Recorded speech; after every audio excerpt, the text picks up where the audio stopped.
بسم الله الرحمن الرحيم وبه نستعين وأصلي وأسلم على سيدنا محمد وعلى آله وصحبه أجمعين. أيها الأحباب الكرام في قناة سلام المشاهدون أعني، أرجو لكم أن تكونوا دوما في أمان الله وحفظه، وأرحب بكم ترحيبا حارا عبر هذه القناة الحرة المباركة قناة سلام في برنامج مع اللغة العربية. هذه الحلقة رقم 220 بحمده تعالى، وأسأل الله سبحانه وتعالى أن يجمعنا دوما وإياكم على خير وصحة وعافية. شكر الجزيل للمشرفين الإداريين والذين يسهرون أن تخرج هذه الحلقات بهذا الشكل الذي ترونه أمامكم. حلقة اليوم بإذنه تعالى ستكون مختلفة تماما شكلا ومضمونا. الشكل سنخرج من اللغة العربية وأدبياتها وما إلى ذلك، سندخل إلى تاريخ إحدى الدولة الإسلامية التي قمت بزيارتها قبل أيام مع أسرتي العزيزة. ومضمونا عندما أقول سندخل إلى متحفها الوطني ومكانة الإسلام، حتى مكانة اللغة العربية في تلك البلاد، سنسوح وإياكم أيها الأحباب الكرام. لكن دوما وأنا أقدم مثل هذه الحلقات والبرامج في القنوات والنوافذ الإعلامية التي أطل من خلالها على المشاهد الكريم، دوما أتذكر ذلك السجن الكبير الذي كنا نعيش فيه داخل إريتريا. بمعنى بحمده تعالى من باب وأما بنعمة ربك فحدث، خرجت من بلدي. أنا لا طبعا برضو لا أنقم ولا ألعن الأسباب التي أخرجتنا من ديارنا، هكذا قدر الله سبحانه وتعالى في خلقه. ودعك مننا نحن، النبي صلى الله عليه وسلم خرج من أحب المكان إليه مكة المكرمة وأكنافها لأمر يعلمه الله، فتلك أمر الدعوة الإسلامية. نحن كذلك أخرجونا الظالمون لحكمة يعلمها الله. ولكن في تلك الخرجة التي أصفها دوما مثل خرجة حامد بلغة التجريت، هكذا يقال فقرة حامد فقرة يعني. واحدة من نعم تلك الخرجة أو الهجرة خلينا نقولها، أن تكون حرا تسوح في بلاد الله الواسعة. ولحد الآن بحمده تعالى زرت عدد من الدول الإسلامية. أنا لم أزر إلا البلاد الإسلامية والحمد لله. أول البلد الذي خلقنا وولدنا فيه أرض الهجرة الأولى إريتريا، ثم إلى الوطن الثاني الحبيب السودان، ثم يعني هذه الدول التي زرتها، ثم أم الدنيا مصر العربية التي أحبها كثيرا، والتي يعني أصف أنه حب مصر أرضا وتاريخا ومكانة وإسلاما هو جزء من هذه قناعتي أنا، جزء من قيم الإسلام. بالنسبة للمسلم لا يكره إنسان إيمانه كامل مصر أيا كانت الأوضاع، فمصر هي أم الدنيا وهي قلب العروبة والإسلام. ثم زرت من مصر إلى الجزائر والحمد لله. وقبلها من إريتريا توجهت إلى المملكة العربية السعودية في زيارة عمل، وبعدها ذهبت إليها أعتقد مرتين. ومن مصر كما قلت ذهبت إلى الجزائر، ومن مصر ذهبت إلى دولة الإمارات العربية المتحدة، ومن مصر أتيت إلى أستراليا القطر العزيز الوطن البديل. ثم من أستراليا لأول مرة، يعني خرجت كذا مرة مع أسرتي طبعا والحمد لله، أخيرا كانت إلى ماليزيا هذه الدولة الإسلامية. من نعم الله علينا يعني من وعثاء الخرجة أنه أصبحنا أحرار نتحرك وفق ظروفنا المادية والعملية والحمد لله. وقد جاءت الزيارة إلى ماليزيا دون ترتيب، بمعنى ليست خبط عشواء، ولكن كان ترتيبا أسريا. فقلت فليكن والحمد لله، وتوجهت إلى ماليزيا مع أسرتي لمدة أسبوعين فقط. لكن تلك الفترة التي لم تتعدى 14 يوما أعطتني نفحة وأعطتني قدرا كبيرا من السرور والفرح أن زرت ذلك البلد الإسلامي العريق، الإسلامي الناهض، الإسلامي القادم بكل معاني الإباء والشمم. تفتخر وتعتز أنك أنت مسلم عندما تزور دولة ماليزيا كغيرها من الدول الإسلامية. وجدت هناك الإسلام ووجدت المسلمين حقيقة يعني. وجدت بلدا ناهضا قائما على أشده، اقتصاديا وسياسيا وأمنيا واستقرارا وتنمية وما إلى ذلك. هذا مشهد من المشاهد التي سأحكي عنها بعد قليل إن شاء الله. أنا حرصت، وأرجو أن تكون هذه الحلقة في مضمونها مختلفة تماما. أولا أخذت يعني حرصت أن أسجل عدد من الفيديوهات والصور. هذه واحدة من تلك الصور، وهذه صورة في إحدى يعني في المتحف الوطني الماليزي. ولذلك أخذت الآن زاوية في التسجيل حتى أتصرف أن أدخل بعض الفيديوهات والصور. ف... وهذا تخفيفا لزملائي وأحبابي وأساتذتنا الكبار المخرجين والفنيين في هذه القناة المباركة. حاولت أن أساعدهم في ما يمكن أن أقوم به من إخراج يليق بمقام المشاهد الكريم. عزيزي المشاهد وعزيزتي المشاهدة، فقط للمعلومة، ماليزيا هي دولة اتحادية ملكية دستورية تقع في جنوب شرق آسيا، مكونة من 13 ولاية وثلاثة أقاليم اتحادية، مساحة تبلغ يعني 3300 وشي كيلومتر. العاصمة هي كوالالمبور، ولم أخرج من تلك العاصمة، لكن خرجت من أطرافها إلى أكنافها. مناطق جميلة وشيء مبهر. بوتروجايا هي مقر الحكومة الاتحادية، وزرت هذه الولاية. تعداد السكان في ماليزيا المكون من ثلاث إثنيات: السكان الأصليين الملاو، وثم الصينيين والهنود دخلوا في فترات بعيدة، زمن الاستعمار البرتغالي والهولندي والياباني إلى حد ما والإنجليزي، فدخلوا لهم المجموعتين الهندية والصينية. ولكن السكان الأصليين عندهم امتيازاتهم أقرها وثبتت في الدستور. تعداد السكاني أكثر من 34 مليون نسمة. ينقسم البلد إلى قسمين يفصل بينهما بحر الصين الجنوبي شبه الجزيرة الماليزية، وبورنيو الماليزية المعروفة أيضا باسم ماليزيا الشرقية، لكن هذه تسميات بتاعت سياسيين وباحثين وما إلى ذلك. لكن ماليزيا أنت في بلد واحد موحد، رؤية واقتصاد ما شاء الله. يحد ماليزيا كل من تايلاند وأندونيسيا وسنغافورة وسلطنة بروناي. أنا إن شاء الله لي الرغبة أن أزور إندونيسيا بإذن الله، ذلك البلد الإسلامي. تقع ماليزيا بالقرب من خط الاستواء، مناخها مداري. وهكذا عزيزي المشاهد وعزيزتي المشاهدة، هذه ملامح عن دولة ماليزيا. وعندما نقول ماليزيا، هذه الدولة الناهضة القوية أحد نمور آسيا، يذكر بكل فخر واعتزاز دكتور مهاتير محمد. أينما توجهت، أينما حللت، كنت أسأل عن قصد، سواء كان سائق التاكسي، في المطاعم، في الفنادق، في المساجد، في أي مكان: ماذا تقول عن دكتور مهاتير محمد؟ أسأل الماليزي، سواء كان من سكان الأصليين أو من الهنود أو من الصينيين الذين يتحدثون يعني قليلا من العربية، لكن اللغة الإنجليزية وهكذا موجودة يعني. فيذكرون ذلك الدكتور الطبيب السياسي بكل افتخار واعتزاز.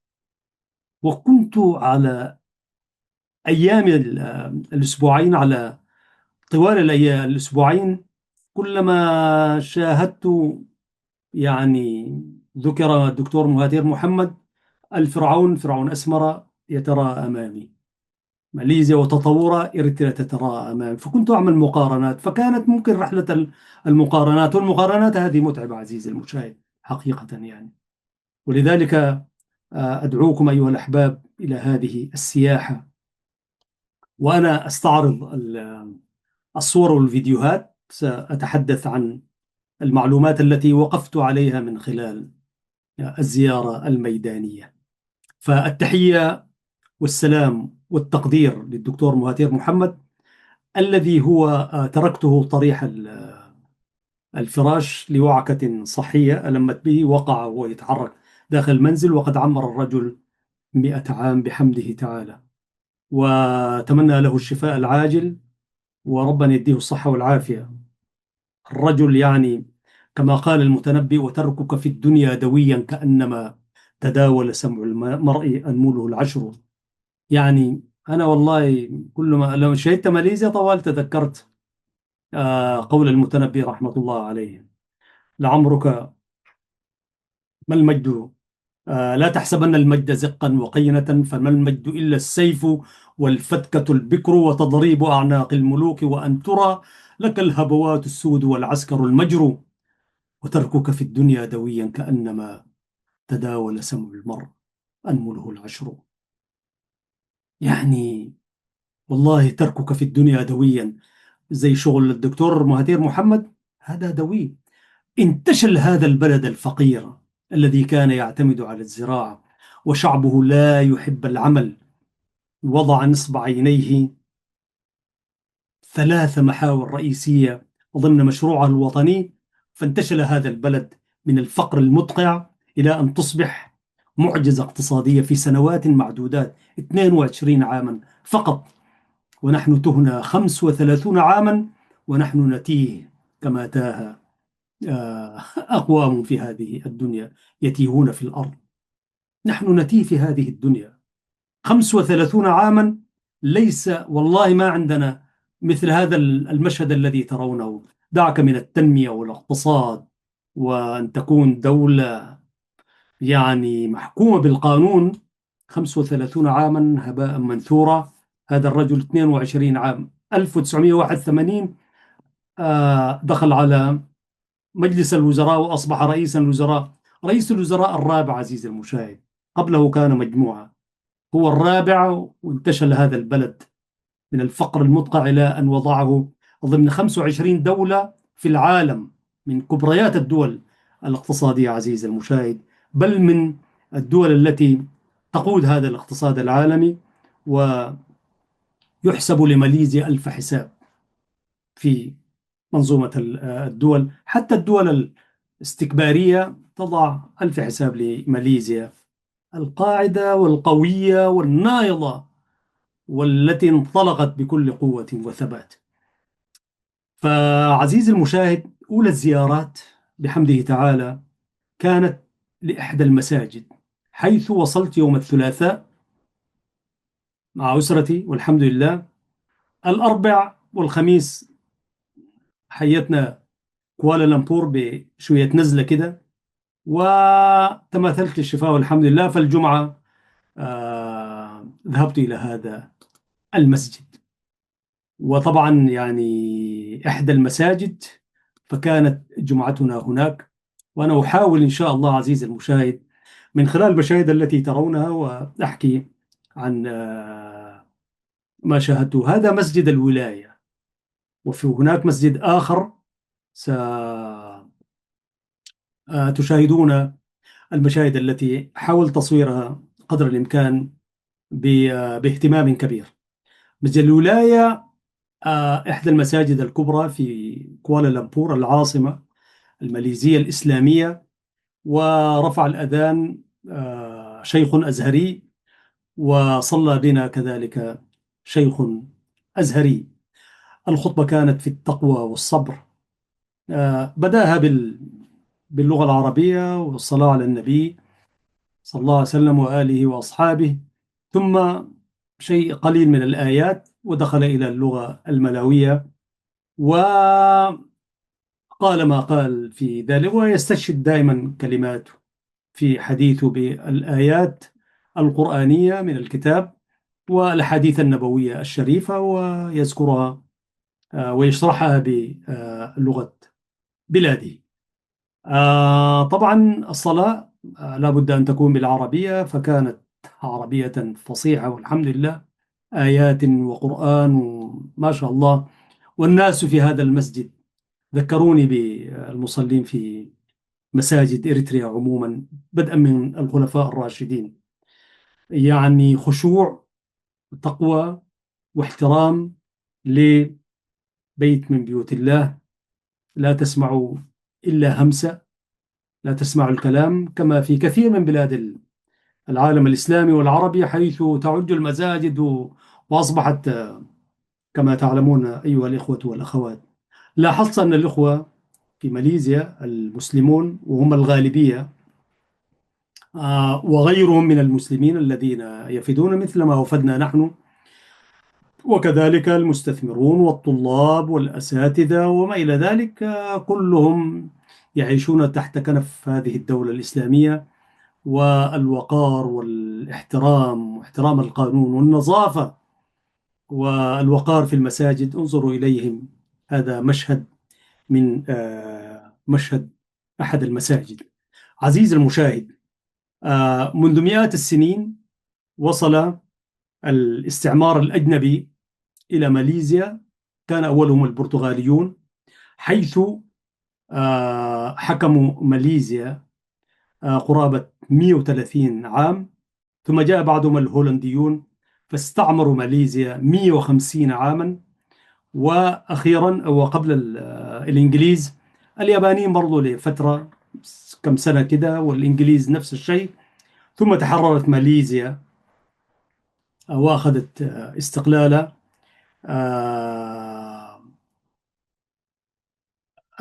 1957.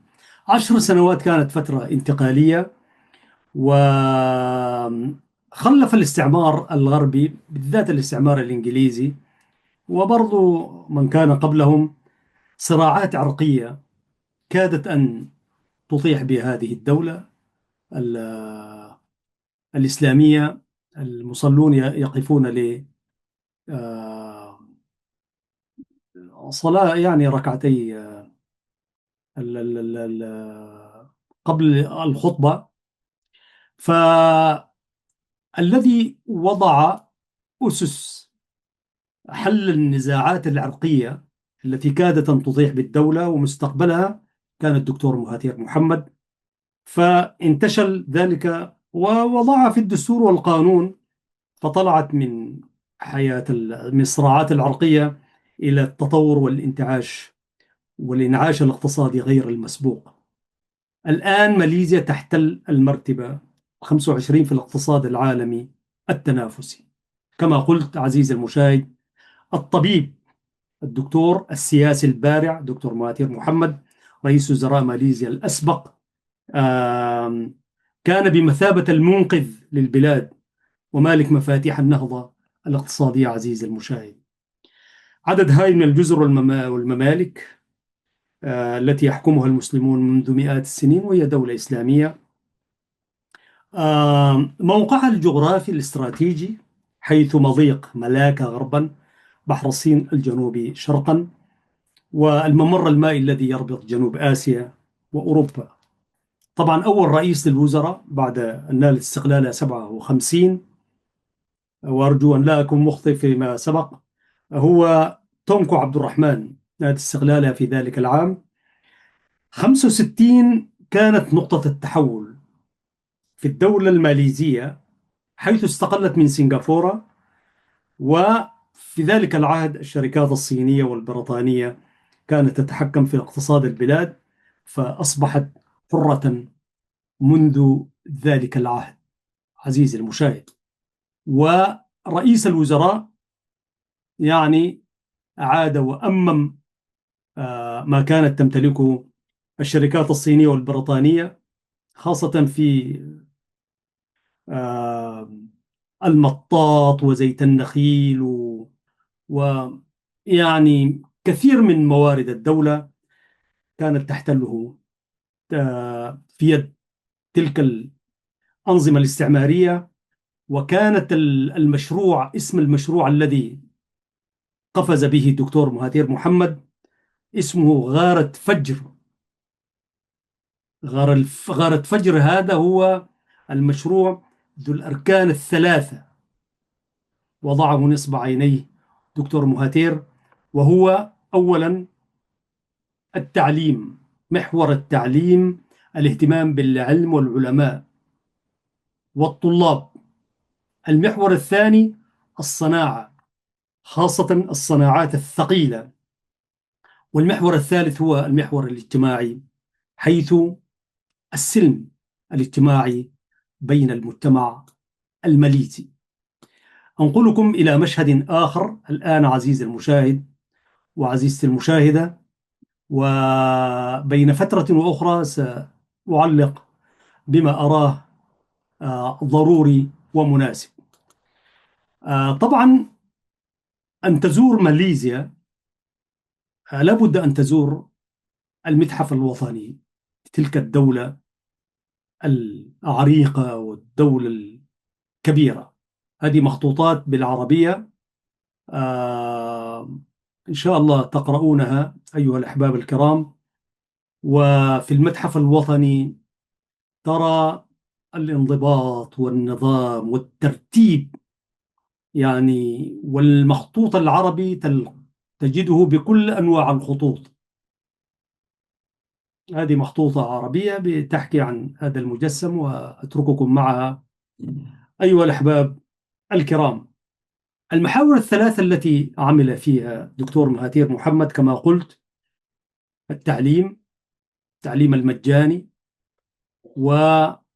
والاهتمام بالمنح وإيفاد البعثات العلمية للطلاب، إيفادهم إلى خارج ماليزيا على نفقة الدولة، وخاصة إلى اليابان وإلى بلاد أخرى حتى يتعلموا ما يمكن تعلمه، والعودة. وكلها كانت بالمجان على نفقة الدولة عزيزي المشاهد. نعم عزيزي المشاهد، نواصل معكم الحديث عن دولة ماليزيا. كذلك من بين المواقع التي قمت بزيارتها وحرصت على أن أسجل ما ترونه أمامكم أيها الأحباب الكرام. أنا سأعمل تعليق مقتضب لأن الصورة بتحكي عن نفسها بنفسها، ولكن تجد دائما المخطوط العربي، وكذلك حتى لو مكتوب بلغة ماليزية بحروف عربية تجدها أينما ذهبت.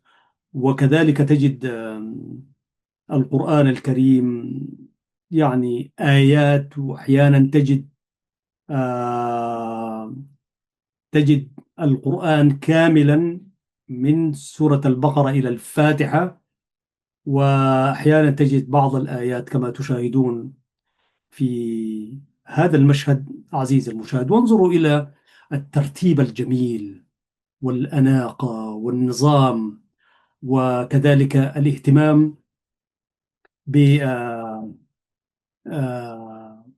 وأنت مرحب بك عزيزي المشاهد كلما بكل ما تعني كلمة الترحيب في هذا البلد الإسلامي الناهض القوي، قوي بشعبه، قوي بتاريخه، كذلك قوي بإيمانه وعدالته بين الناس. من بين المشاهد أيضا عزيزي المشاهد بعض الصور يمكن أن تكون معادة، ولكن أنا أحاول أن أصطحبكم في هذه المشاهد التي ترونها أمامكم. طبعا هنالك أكثر من متحف للدولة الماليزية، لكن المتحف الوطني يضم أشياء كثيرة كما ترون أمامكم. عموما ماليزيا اهتمت بالنهضة الاقتصادية، سواء كان في الأجهزة الكهربائية، حتى ما وصلت إلى صناعة السيارات. أكثر من سيارة تنتج دولة ماليزيا في الوقت الراهن، وأشهرها بريتون. آه خلال فترة وجيزة، بالذات فترة حكم دكتور مهاتير محمد، زاد دخل الفرد السنوي من بعد أن كان $1000 بالكاد، غفز مرة واحدة إلى 16,000. الآن تقريبا يعادل $25,000 أمريكي. دخل الفرد العادي هذا عزيزي المشاهد. وإذا ما تحدثنا عن انخفاض نسبة الفقر في هذا البلد اللي سكانه أكثر من 30 مليون، نسبة الفقر أقل من 4%. أما نسبة البطالة عزيزي المشاهد فهي أقل من 3%. ما تجد الناس دي كلها شغالة ومتحركة ومبسوطة وما عندها أي مشكلة. ترى الابتسامة في وجوه الناس، والاحترام في وجوه الناس، والترحيب في وجوه الناس، ويرحبون بأي إنسان قادم إليهم. وإذا عرفوا أنك مسلم فالترحاب يكون أكبر وأكبر. حجم الاحتياط النقدي الذي كان قبل سنوات 3 مليارات، الآن 98 مليار حجم الاحتياط النقدي لهذا البلد الإسلامي الناهض. وكما قلت عزيزي المشاهد، ربع الميزانية هي مسخرة للتعليم. ربع ميزانية الدولة مسخرة للعلم والعلماء، وليس كباقي الدول. كما نعرف دولنا العربية والإسلامية المشاهد معروفة. انظر إلى هذا المشهد في المتحف الوطني: وتنحتون من الجبال بيوتا فارهين. وهذا مجسم جميل، فيه كثير من الآيات، فيه كثير من الأحاديث. أنا سأترك المجال للمشاهد الكريم، لأنا وقفت التسجيلات الخفيفة وقفلت على الصوت حتى ما نعلق بما ترونه أمامكم أيها الأحباب الكرام.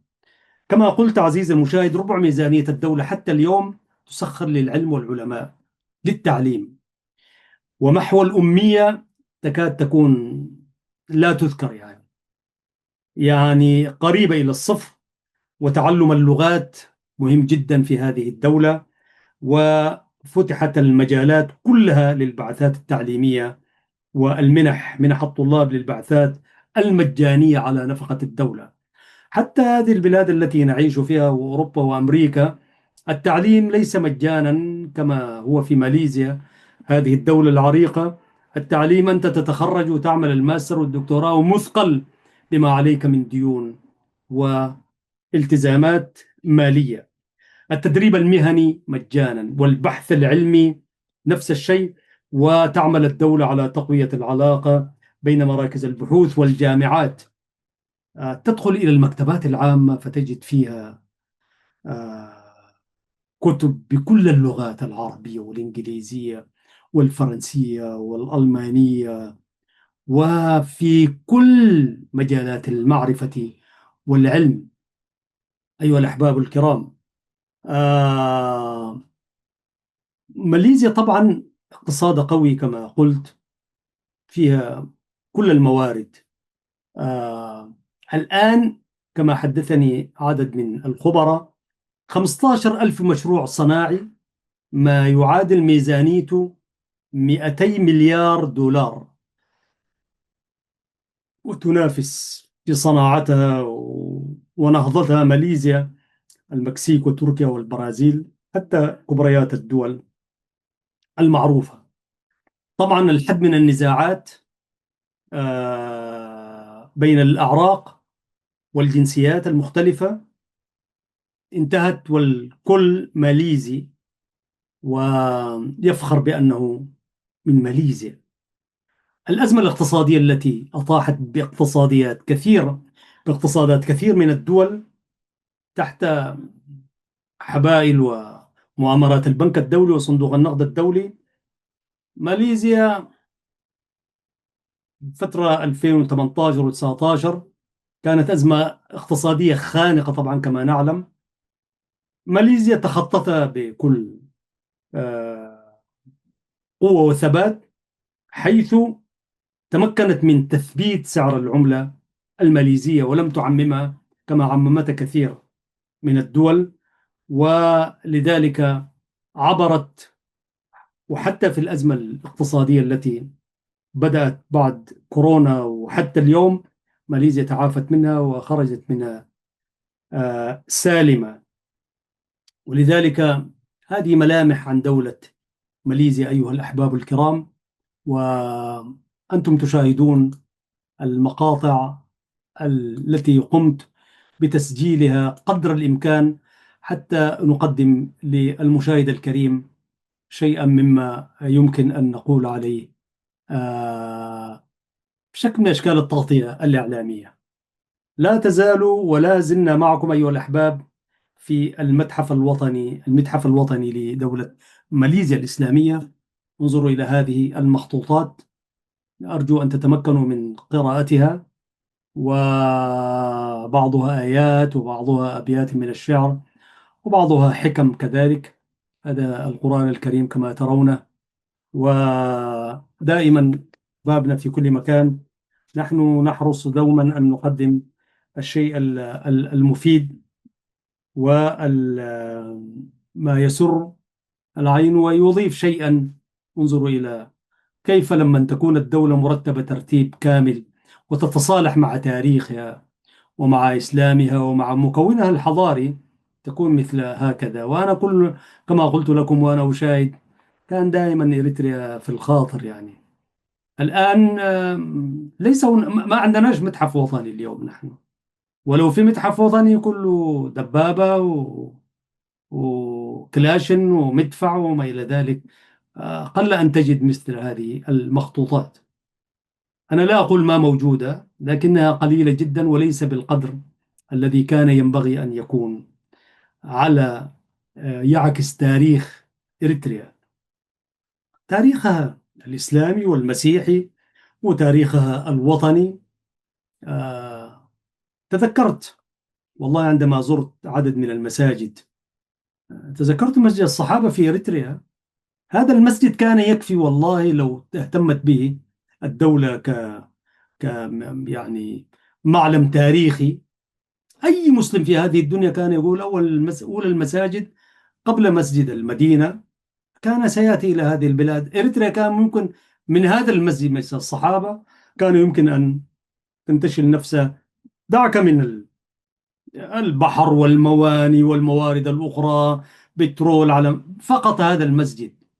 هذا المسجد كان سيؤمه الناس، ولكن حظنا العاثر أوقعنا في حبائل هذه المجموعة الشيطانية التي لا تعرف إلا تاريخها، وتاريخها هو تاريخ الموت والنضال والثورة وما إلى ذلك. أنا لست ضد الثورة والنضال، ولولا ذلك لما كانت إريتريا واحتلت مكانتها بين الأمم. لكن ليس كل ذلك، ليس الخنادق والمدافع وأصحاب الخنادق هم الذين باعوا المبادئ في الفنادق يعني وما إلى ذلك يعني. ولذلك هذا هو التاريخ. إريتريا ليست بعيدة من ذلك التاريخ أيها الأحباب الكرام، كما نعلم وتعلم عزيزي المشاهد. مخطوطات ووثائق تاريخية كثيرة للباحثين للاطلاع عليها كما تتابعون أحبابنا في كل مكان من قناة سلام الإعلامية المباركة. نحرص دوما أن نقدم لكم ما هو مفيد. هذه سياحة مع التاريخ الماليزي عزيزي المشاهد وعزيزتي المشاهدة. من قناة سلام الإعلامية المباركة، أنا أحمد شريف أحييكم برفقة الزملاء الفنيين، ونقدم لكم صورة لمعالم من الدولة التي كنت بها قبل أيام. توجهت إليها في 13 من يناير، والحمد لله قضيت فيها أسبوعين. أعتقد هذا يتحدث عن التاريخ العثماني، الخلافة العثمانية. وكثيرون يرون في الفتح الإسلامي العثماني، يرون غير ذلك في شكل من أشكال الاستعمار. ولكن تلك عقلية غربية استعمارية محضة. كل ما امتدت فيه الدولة العثمانية، الإمبراطورية العثمانية، كان فتحا للمسلمين. إريتريا كذلك كانت جزء في يوم من الأيام للفتح العثماني. ولذلك هذا هو البيت العثماني، تاريخ الخلافة العثمانية كما شاهدته هناك عزيزي المشاهد وعزيزتي المشاهدة. سأترككم معها حتى ما إذا أعيدت الصورة مرة أخرى سأنقلكم إلى فيديو آخر. ولكن أنا أدعو الذين يستطيعون أن يزوروا هذا البلد الإسلامي العريق ماليزيا أن يسجلوا زيارة. والأوضاع في ماليزيا من الناحية المالية برضو مريحة، يعني أنه لا تثقل كاهل الزائر كثيرا. يعني أنقل لكم إلى مشهد آخر أعزائي المشاهدين والمشاهدون الكرام. هذه أدعية ومأثورات مكتوبة بعناية وموضوعة في مكان يعني يمكن السائح والقارئ أن يتبين ويقرأ ويستفيد. أنا حاولت قدر الإمكان أن نسجل تسجيل هادئ شوية حتى لا تكون في ضوضاء، وأرجو أن أكون قد وفقنا في أن ننقل لكم هذه المشاهد. آه، بعد هذا المشهد سأنقلكم إلى المكتبة الموجودة داخل المشهد، ولكن نكحل عيوننا بهذه المشاهد. جميل أن ترى أحيانا مثل هذه المعالم والتي تحدثك عن التاريخ في هذا البلد الإسلامي الكبير والعريق. الآن ندلف وإياكم إلى المكتبة، مكتبة المكتبة لبيع وشراء الكتب داخل. لكن قبلها دعونا كذلك ننظر نتابع هذه المشاهد حتى لو كانت معادة، لكن بعدها إن شاء الله سأنقلكم إلى المكتبة وما تعج بها من كتب وأدوات أخرى للبيع، وأسعارها معقولة جدا جدا. أنقلكم الآن إلى المكتبة وكيف أولئك الناس مرتبون ترتيبا ما شاء الله، يعني يليق بتاريخ هذا البلد العريق. هذه هي المكتبة، فيها كم هائل من الكتب وكذلك الهدايا التي يمكن أن تهدى للناس. ماليزيا كما قلت عزيزي المشاهد وعزيزتي المشاهدة، آه، هي دولة ترحب بالسواح وترحب، والمشاهد التاريخية والمناطق السياحية فيها جميلة وكثيرة جدا جدا. وشعبها أكثر ما لفت انتباهي شعبها المحترم المضياف الذي يحترم أي قادم إليه، خاصة إذا ما علم أنك من آه، الدولة، أنك مسلم يعني. وعندما يعلمون مثلا زي حضراتنا جاي من آخر بلادها ما بعيدة مننا، تقريبا من أستراليا إلى ماليزيا قرابة 19 ساعات بالتوقف في إندونيسيا مثلا. لكن يقدرون ويحترمون الإنسان السائح الزائر المسلم وغير ذلك. لكن كمسلم أنت تجد راحتك. يعني نحن هذه البلاد التي نعيش فيها أن تأكل في الخارج لابد أن تسأل حلال وحرام وتتبين هناك كله حلال في حلال. الحرام قليل يعني ما لكاد لا يذكر، فأنت في حلال وحلال يعني. فدي أكثر شيء كان مريح بالنسبة لنا كأسرة، أن نجد شيئا يعني مطمئنون إليه. بعد المكتبة عزيزي المشاهد أنقلكم إلى مشهد آخر من المشاهد الجميلة في هذه الدولة. هذه الآيات القرآنية مرتبة ترتيب جميل وموضوعة في براويز وهدوء ويعني نسق جمالي يأخذ الألباب عزيزي المشاهد حقيقة يعني. ونحن نفتقد إلى مثل هكذا نظام وترتيب وتصالح مع التاريخ. يعني أنا همنا هذه إريتريا التي دوشت مخنا. والله كنت أشعر بحزن كلما شاهدت هذه المشاهد. هذه مشاهد كان يمكن أن تكون في إريتريا، في أي مدينة، دعك من العاصمة ولا مصوع العاصمة التاريخية. لكن هذا حالنا لا يخفى عليك أيها المشاهد الكريم. آم، نعم، آيات القرآنية والأشياء الجميلة كما تشاهدونها. أحبابي الكرام، هذا فيديو شوية طويل وسأترككم معه نتطلع ونكحل عيوننا. على الرغم من أني أنا سجلت هذا الفيديو، ولكن وأنا أسجله لحضراتكم وأخرجه على هذه القناة، قناة سلام الإعلامية المباركة، والله أندهش به كذلك كأني أشاهده لأول مرة. وأرجو أن يشكل عندكم برضو، يعني يحدث عندكم لذة فكرية وحضارية وثقافية. لأنه الاطلاع على مثل هكذا أشياء هي في الحياة جميلة جدا يعني. ولو كنا قد تأبطنا كاميرا احترافية ومعنا مصور لقدمنا لكم العجب العجاب يعني، ولكن هذا جهد المقل. وأرجو أن أكون عند حسن ظن المشاهد الكريم. هذه مشاهد تسر البال وتسر الخاطر عزيزي المشاهد وعزيزتي المشاهدة.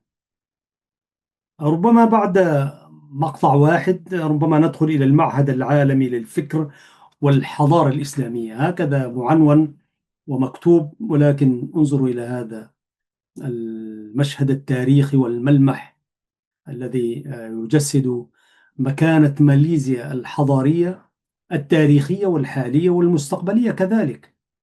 هذا بلد يحترم، وبلد ندعو له أن يسير إلى الأمام، وأن تنهض أمة الإسلام وتتعلم من هذه الشعوب الحية، وتعمل تصالح مع تاريخها اقتصاديا وثقافيا ودينيا وسياسيا.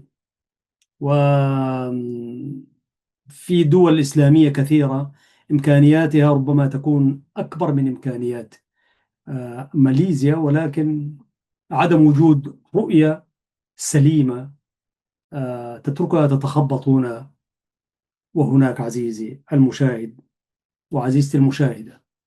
نعم، كما قلت لكم هذا الفيديو هو طويل، ولا بأس أن آه، نشاهد ما تم تصويره. أشياء تسر الخاطر يعني، وتجدد فيك الأمل في الحياة عزيزي المشاهد وعزيزتي المشاهدة. مم، نعم. ربما الآن أترككم مع مم، هذا المشهد، ربما يجسد. نعم، في هذا المسجد عزيزي المشاهد، هو مسجد الولاية الذي قدمت لكم جانبا منه. لكن إن شاء الله ضمن مجموعة الفيديوهات التي عملتها، أتمنى أن أكون سجلت شيء من مسجد المسجد العائم الذي يعني أقيم على جزيرة وتحيط به المياه من كل اتجاه. فلنترك ذلك، ندخل إلى هذا المكان التاريخي، وأعتقد هو المعهد العالمي للفكر والحضارة الإسلامية. نعم عزيزي المشاهد، انظر إلى، وسندخل إلى داخله إن شاء الله. تتابعون شيئا مما يعكس جانب حضاري وفكري وإسلامي لهذه الدولة الإسلامية العظيمة، المعهد العالمي للفكر والحضارة الإسلامية. التقيت هناك ببروفيسور الدكتور امتياز، ورجل فاضل، ولولا ضيق الزمن كان يمكن أن نجري معه لقاء قصيرا، ولكنه كان مشغول. لكن رحب بنا وأدخلنا إلى هذا المكان، مرحب بنا. حتى كان لابد أن تدفع شيئا من المال، وكان هو ميسور. ولكن عندما علم نحن قادمون من أستراليا وتحدث العربية ويتحدث عربية فصيحة جدا، فأوعز إلى القائمين بأمر وهي المسألة رمزية هي. قلت له خلينا ندفع، قال لا أبدا، أنتم ضيوفنا في هذه البلاد. فسمح لنا أن ندخل، وكانت زيارة بغاية الأهمية لهذا المعهد العالمي للفكر والحضارة الإسلامية. سأترككم معه أيها المشاهدون الكرام. وهذا المكان يعج بأشياء، صور تاريخية، وفي ذات الوقت برضو هنالك مخطوطات وكتب في غاية الأهمية، تحكي وتتحدث عن تاريخ. وهنالك جناح للباحثين والأكاديميين وللطلاب. وكذلك هذه شخصيات ماليزية كبيرة، كان لها الدور الكبير في تطوير ماليزيا منذ التاريخ. والغريب عزيزي المشاهد أنه دكتور مهاتير محمد الذي صنع هذا التاريخ، يعني لا تجد صوره البهرجة والأشياء التي تعمل، تجدها في أماكن محددة. و يعني يعني بلادنا العربية والإسلامية طبعا آه، يافطات وصور أكثر من، حتى حجمها وطولها أكثر من معاهدنا ومراكزنا، وحتى من مساجدنا أحيانا في بعض الأحيان عزيزي المشاهد. يعني فالناس هناك في ماليزيا يمجدون الإنجاز والعمل وليس الشخوص. ولو كان كذلك أي زاوية وأي شارع مفروض توضع صورة مهاتير محمد، ولكن يكفيه فخرا وإنجازا وقيما إنسانية أن بنى هذا البلد الإسلامي الكبير. نسأل الله يمتعه بالصحة والعافية. عزيزي المشاهد، اقتربنا من نهاية الحلقة، وأرجو أن تكونوا قد وجدتم شيئا من ما عكس لكم وجها من وجه الحضارة الإسلامية في ماليزيا. لكن قبل هذا دعوني أريكم هذا الفيديو. نعم، هذا هو المسجد. المسجد في بتروجايا، المسجد الكبير الضخم، تقريبا من وسط البلد ذهبنا إليه قرابة الساعة. ومسجد عامر بالجمال والتحف كما تشاهدون أيها الأحباب. مسجد هو في جزيرة تحيط بها المياه من كل اتجاه، ولكن يعني المشهد فيه مشهد في غاية الروعة. أنا قفلت الصوت لأنه برنامج الزوم لا يمكننا من عكس الصوت من الفيديو، لأنه وإن شاء الله نحن في المستقبل نتطور وندخل إلى البرامج المتطورة أكثر، آه، عشان ما نتمكن من عرض الفيديوهات التي وسنقوم بتصويرها في المساجد وفي مراكز العالم الإسلامي، سواء كان هنا داخل أستراليا أو خارج أستراليا إذا تمكنا من الخروج بإذن الله. وأتمنى أن تتاح لنا الفرصة أن نزور أرض الخلافة العثمانية إن شاء الله بإذنه تعالى. عزيزي المشاهد، هذا المسجد بني أعتقد عام 1997 إن لم أكن مخطئا. ولا زال طبعا هو مسجد ضخم ومسجد كبير. وأنا أتمنى أنه أكون صورت خارج صحن المسجد من أطرافه، ومشاهد جميلة جدا. وبرضه خطب فينا إماما أزهريا. نعم، إن شاء الله صورة تحركت معنا. إمام من الأزهر، المؤذن، وكذلك صور إلى هذا الجمال. والله كانت أياما لا يقع، أياما جميلات يعني. يسر الإنسان ويرتاح عندما يكحل عيونه بمثل هذه المشاهد الجمالية والحضارية والإسلامية العريقة لدولة ماليزيا. تقريبا عزيزي المشاهد آه فيديوهين ثلاثة يتبقوا لنا، ولكن نحيي الشعب الماليزي، سواء كان من سكانه الأصليين أو من أولئك الذين وفدوا إليهم. فنحييهم على هذا الإنجاز الحضاري الكبير، وإن شاء الله إلى الأمام ونزور ماليزيا مرة أخرى ونجدها أكثر تطورا وأكثر تقدما إن شاء الله. الآن أترككم مع هذا الفيديو، ربما يكون هو الفيديو الأخير، فيديو هذا طويل إن شاء الله، يتحدث عن تاريخ ماليزيا وحتى دخول الإسلام إليها. وكانت مشاهد جميلة عزيزي المشاهد، وأرجو أن نكون قد نقلنا لكم جانبا من ذلك الجمال التاريخي الذي والله أنا افتخرت أنه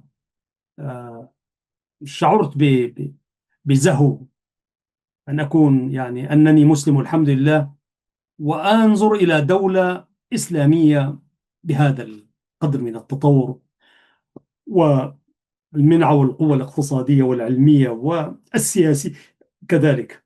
تخيل لو لم تكن هنالك فكرة للتنافس بين الأحزاب وبين المكونات السياسية، لما أتى مهاتير محمد ولما أتى الذين بعده، حيث استراحوا أن مهاتير خدت اليوم القاطرة أو السفينة أو القطار في الطريق الصحيح. فكنت أقول دوما يعني وصل هذا رئيس الوزراء بعد أن تقلب في وزارة التعليم ووزارة الخارجية إلى سنوات معدودات، 81 تسلم قيادة مجلس الوزراء، وكان رجلا قويا. بعض الماليزيين يصفون أنه كان رجلا يعني قويا ديكتاتوريا. ديكتاتورية، هنالك في ديكتاتورية قانونية، يعني هو رئيس وزراء وجاي انتخابات وعليه عنده طموحات معينة وآمال لابد أن يحققها للشعب الماليزي، وبالتالي لابد أن يكون قويا كان لا يجامل ولا يداهن ولا يسامح يعني، لكن بالقانون. أقر المجلس، أقر البرلمان، ووفق القانون لابد أن تنفذ. وهكذا هي الحكمة يعني، وهكذا هي الشخصية القيادية. أن تكون قياديا، لا تكون مائعا وتكون إمعة، لا بد أن يكون لك شخصية قوية يعني. ولذلك وضع هذا البلد في مصاف الدول المتقدمة. فأقول عزيزي المشاهد، لو لم تكن هنالك منافسة و... والتدافع بين الناس، لما كان مهاتير محمد اللي هو الوزير الرابع يعني. واستمرت المسألة حتى جاء من بعده الكثر يعني، وخلاها في 2000 وكم وعشرين يعني.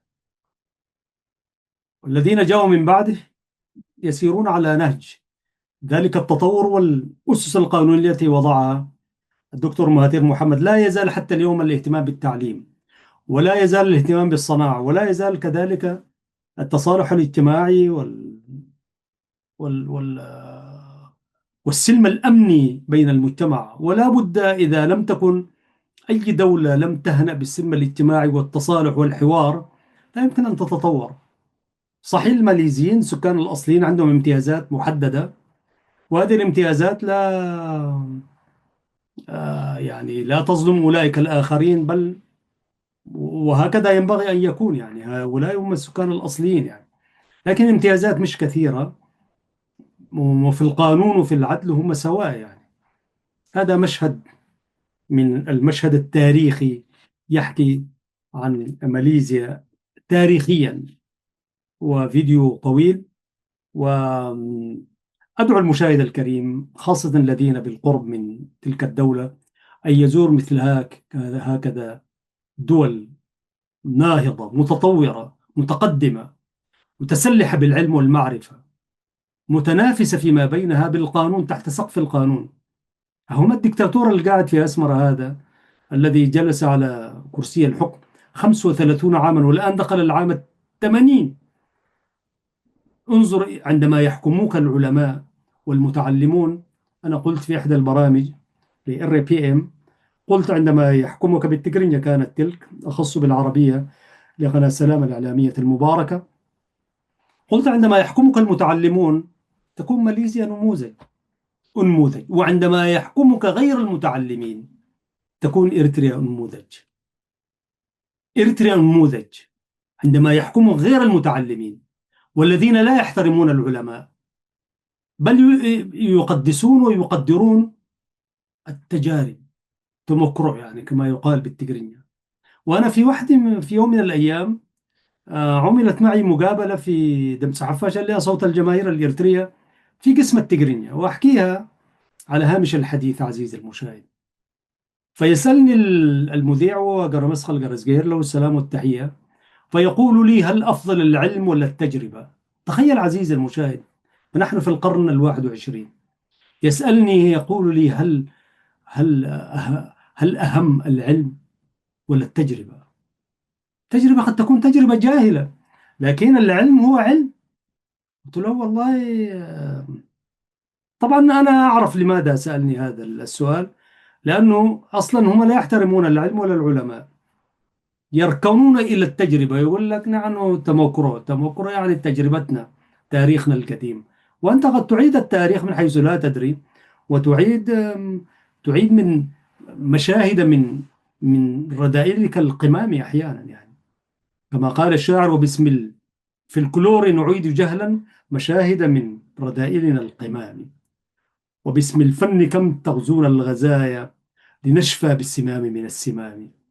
فقلت له: ما الفرق كبير يعني، ما ما المقارنة بين العلم والتجربة؟ العلم علم. فقلت له: يعني ليس هنالك جامعة للتجارب، لكن هنالك جامعة للعلم. يقول: جامعة كذا للعلوم كذا، لكن ليست هنالك جامعة إكس مثلا للتجربة. فقال لي: أنت تعرف تاريخنا نحن كثوار قائم على التجربة والممارسة وبتاع. قلت له: تلك أيام قد خلت، لكن طبعا لم أستطع أن أبوح. ما الآن أنا أتحدث بهذه الأريحية لأنني حر، لأنني في أمان يعني، وأنا هناك أو يحاط بنا حتى لو لم نقل شيئا يعني. فقلت له، فالمهم رتب الأجواء وانتقل إلى سؤال آخر. هذه هي العقلية التي تحكم إريتريا حتى اليوم، لا تؤمن بالعلم والعلماء، بل أنها ضد العلم والعلماء. أفقرت المعاهد، كفلت الجامعات. الآن ما عندنا جامعات، عندنا كليات هلامية، عمل مالو، وكلية كذا كليات يتخرج منها ناس، لكن ليست هنالك جامعة. تخيل، في ريت اليوم لا، ليست جامعة، ليست هناك جامعة في أي تخصص من تخصصات العلم، لكن هناك كليات ذاتها ما معروفة يعني، كليات زراعة وكليات صناعة.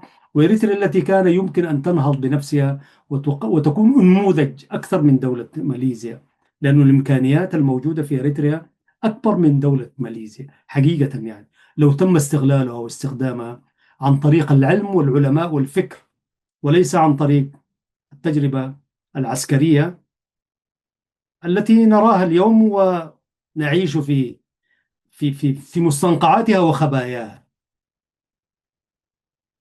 والله أكاد أن أقول في رذائلها يعني. لذلك انظر إلى هذا التاريخ عزيزي المشاهد، والله هذه مشاهد، ولو مكثنا كثيرا كنا سجلنا أشياء وأشياء. التحية للشعب الماليزي، حكومة وشعبا، أحزابا وغير ذلك. التحية للإنسان المسلم القادم في هذه الدولة المباركة. أنا أحببت أن أقدم لكم هذه المشاهد أيها الأحباب الكرام من قناة سلام الإعلامية المباركة. حدثتكم منها أنا أحمد شريف، وقد عدنا إلى ديارنا سالمين، وحاولنا أن نعكس لكم ما شاهدته عيوننا ووعته عقولنا. هذا مشهد، وهم يعني انتشار الإسلام، وهم يعكسون كيف دخل هذا الشعب العظيم إلى حظيرة الإسلام وإلى حلبة الإسلام، فقوي بإيمانه وإسلامه. والحمد لله، اللهم اجعل من دولة ماليزيا وما شابهها من الدول الإسلامية أكثر قوة ومنعة وصلابة إن شاء الله. واهدي أمتنا الذين لا يزالوا في ضلالهم يعمهون أن يعودوا إلى رشدهم وصلاحهم، وأول أولئك أن تتطهر إريتريا من ذلك التخبط غير الوطني وغير العلمي وغير الإنساني وغير الحضاري. أيها الأحباب الكرام، أعود مرة أخرى فأحييكم تحية الإسلام الخالدة من قناة سلام الإعلامية المباركة. آمل أن تكونوا قد استمتعتم واسترحتم قليلا مع هذه الدولة الإسلامية. يقول المولى سبحانه وتعالى في كتابه العزيز: لسان الذي يلحدون إليه أعجمي وهذا لسان عربي مبين. صدق الله العظيم. نسينا أن نبدأ بهذه الآية المباركة، فاعذرونا. ويقول الشاعر العربي: الحي حي من حياة لسانه، فإذا أبيد من اللسان أبيد. تحياتي لكم في الإعداد والتقديم، محدثكم أحمد شريف، وتحايا الزملاء الفنيين الذين يسهرون ويشرفون على أن تخرج إليكم حلقاتنا في قناة سلام الإعلامية المباركة بهذا المستوى الذي يليق بمقاماتكم السامية. حتى ألتقيكم في حلقة قادمة إن شاء الله، لكم مني عاطر الأمنيات وأحلى اللحظات الطيبات. السلام عليكم ورحمة الله وبركاته.